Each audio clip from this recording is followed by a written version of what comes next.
د خپل کور ورانول او د اړینو توکو راټولول. دا د هر ستنېدونکي افغان کډوال ورځنی کار ګرځېدلی دی. ټول کډوال همداسې خپل کورونه نړوي او هغه سامان چې وړلی سي په کډه کې یې وطن ته وړي. د دې او ورته نورو پنډغالو ډیری کورونه پر دولتي یا د خلکو پر شخصي مځکو جوړ سوي، ځکه نو دغه کور دوی پر بل چا پلورلی نسي او همداسې یې په ناچارۍ ړنګ کړي. دا کوم چې ضرورت سامان د ګاډر پټۍ هلته لګېږي هغه وړو او نور چې دا کوم هلته نه لګېږي یا هلته د لګېدو نه دي هغه خرڅوو او دا تقریبا 15 لکه روپۍ به موږ پخوا پرې لګولي 15-14 کاله مخکې او اوس بس دا کوم ضرورت شاید هغه ته راخلو او دا کوم چې نه یې خرڅوي او ګاډر او پټۍ دا دیوالونه او خښتې دا خو داسې بیه اخلي چې مطلب د نه خرڅېدو دي خو بیا هم اخلي خلک.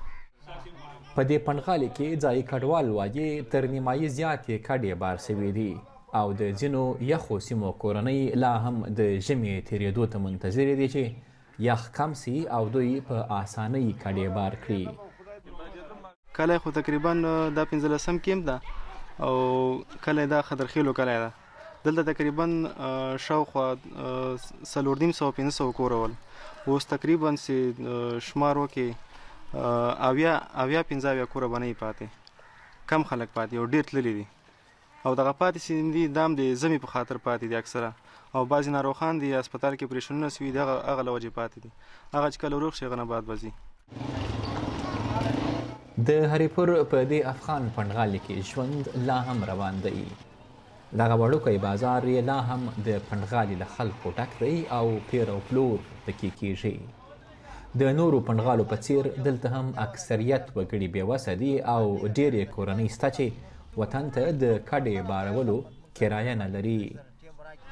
کیم کې خو زموږ صاحب مهربانه کډې روانې دي، خلک په تنګ دي او دغه کوم کسان چې پاتې دي دا مجبوري پاتې دي. هلته وطن کې یخني ده ډېره او د کابل ولایت خلک بعضې پاتې دي، د جلال آباد خلک اکثره لاړل او دا بعضې کرایه نه لري، کرایه نه ډېر مجبوري دي. ولا که کرایه لري روزګار برابر دوی دا خلک دا مجبوري لري که دغه ژمی ته ګرم تیر سي نو که پسرلی لاړ شي بیا موږ په خپل طبیعت ځو. خو که دغه ژمي کې موږ ته داسې لږ سهولت پیدا شي د حکومت له خوا نه یا د بلې ادارې له خوا نه موږ ته باید لږ کومک میلاو شي چې دغه ژمی دا مهاجرین دلته ګرم تیر کړي نو دغه مشکل دی. مګر سره له دې چې د پاکستان حکومت د افغان کډوالو د کمپونو د ختمېدو اعلان کړی او د پاکستان په لر او بر کې یې اکثره کمپونه خالي شوي دي، خو په ځینو کمپونو کې بیا لږې کورنۍ د هریپور د دې کډوالو په څیر د ژمي ختمېدو ته انتظار کوي.